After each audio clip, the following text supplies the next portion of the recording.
Hi, this is Rajeshwar Sharma. ఎండ ప్రచండ రూపం దాలుస్తుంది. నేను మొన్న ఒక వీడియో చేశాను. ఏప్రిల్ 22 వరకు ధమాకా మోగించబోతున్నాడు సూర్యుడు అని. కానీ ఇప్పుడు లేటెస్ట్గా వచ్చిన ఒక వార్త మరింత మరింత మరింత ఆందోళన కలిగించే అంశం.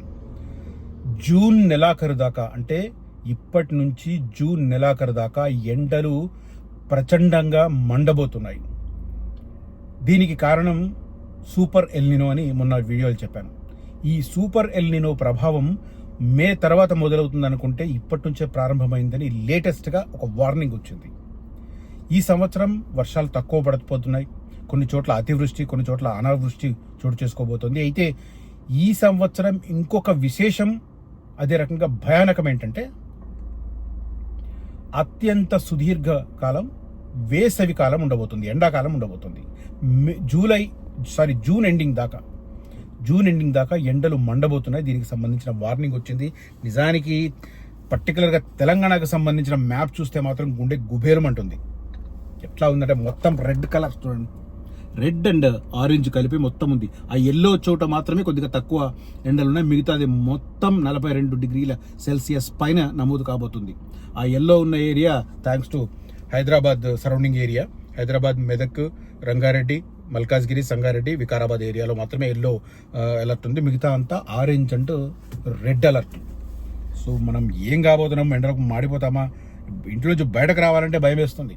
లక్కీగా ఇంకా కార్లో తిరుగుతున్నాం, కొద్దిగా పర్వాలేదు అనుకుంటే, మరి బైక్ల మీద తిరిగే వాళ్ళు రోజు రోడ్డు మీద ప్రయాణం చేస్తే కానీ బతుకు గడవని వాళ్ళ పరిస్థితి ఏందనేది అర్థం కావట్లేదు. ప్రభుత్వం ఖచ్చితంగా చర్యలు తీసుకోవాలి. ఎక్కడికక్కడ వాటర్ ఫెసిలిటీస్ కానీ, ఇంకా వీలైతే అంబలి కేంద్రాలు కానీ ఇట్లాంటివి ఏమన్నా ఏర్పాటు చేస్తే బెటర్. లేకుంటే చాలా చాలా ఇబ్బందికరమైన పరిస్థితి ఉంటుంది.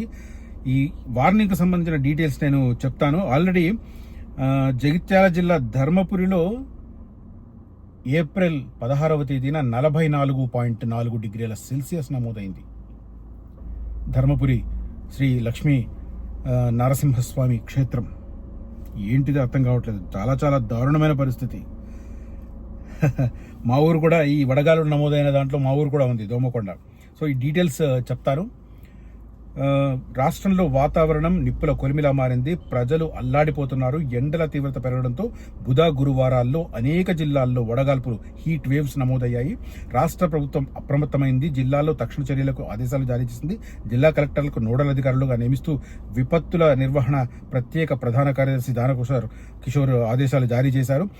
అధిక ఉష్ణోగ్రతలు నమోదయ్యే ప్రాంతాలను గుర్తించి వైద్య, రెవెన్యూ, పంచాయతీరాజ్, పురపాలక, నగరపాలక, మిషన్ భగీరథ, అగ్నిమాపక, కార్మిక తదితర శాఖల ఆధ్వర్యంలో ఉపశమన చర్యలు చేపట్టాలని ఆదేశాలు గత 5 రోజులుగా పెరుగుతున్నాయి. మనకు తెలుసు, ఏప్రిల్ 10th నుంచి మనం హీట్ వేవ్స్ ఎక్కువ చూస్తున్నాం. అదే క్రమం ఇంకా పెరిగే అవకాశం ఉంది. వచ్చే 6 రోజులు హీట్ వేవ్స్ కంటిన్యూ అయ్యే అవకాశం ఉంది.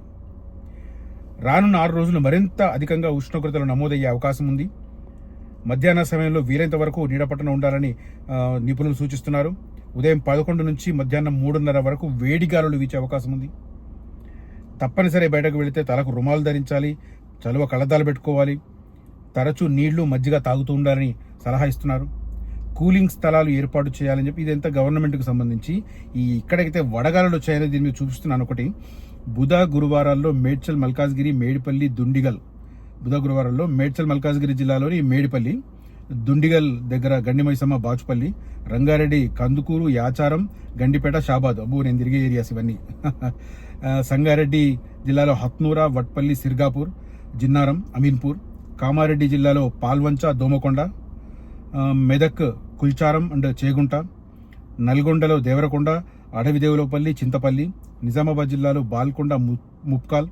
సిద్దిపేట జిల్లాలో Akkannapeta, Siddipet rural, urban heat waves నమోదైన పరిస్థితి. ఏంది ఇది? అసలు అర్థం అవడం లేదు. అసలు పరిస్థితి చూస్తుంటే మాత్రం చాలా చాలా దారుణమైన పరిస్థితులు మనం ఎదుర్కోబోయే సంకేతాలు అయితే స్పష్టంగా కనిపిస్తున్నాయి.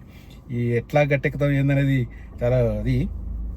కాకపోతే ప్రభుత్వాలు కూడా కొంత ఇంట్రెస్ట్ చూపించి దానికి అనుగుణంగా నిర్ణయాలు తీసుకుంటే బాగుంటుంది. కానీ అలాంటి నిర్ణయాలు తీసుకుంటుందా లేదా అనేది కొంత డౌట్ఫుల్గానే కనిపిస్తున్నాయి.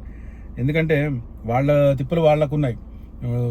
పార్లమెంట్లో డిలిమిటేషన్కు సంబంధించిన చర్చ, మహిళా బిల్లుకు సంబంధించిన చర్చ జరుగుతూ ఉంటే ముఖ్యమంత్రి గారు వెళ్ళి అక్కడ పోయి కూర్చున్నారు. నిజానికి దక్షిణ భాగంలో ఏమీ నష్టం జరగడం లేదు దక్షిణ భారతానికి అని చెప్పి సాక్షాత్తు ఆయన చెప్తూ ఉంటే దాంట్లో నంబర్లు కూడా మనకు కనిపిస్తున్నాయి.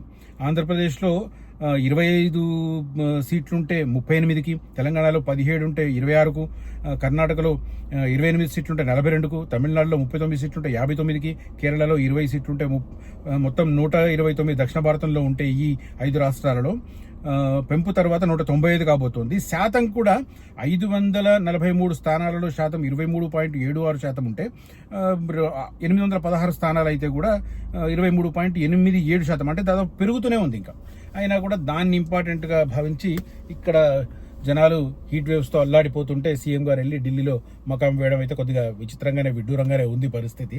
సో మనకు మనం జాగ్రత్తలు తీసుకోవాల్సిన అవసరం ఉంది.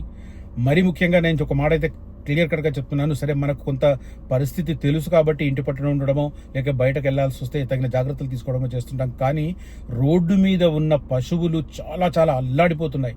ఎక్కడికక్కడ కాలనీలలో ఇళ్ల ముందు కొంత వాటర్ ఫెసిలిటీ అన్నా మనం ఓన్గా చేసి వాడికి ఉపయోగపడే రకంగా చేస్తే కొంత బాగుంటుంది. పశు సంపదను కాపాడుకున్న వాళ్ళం అవుతామని చెప్పి నాకు అనిపిస్తుంది.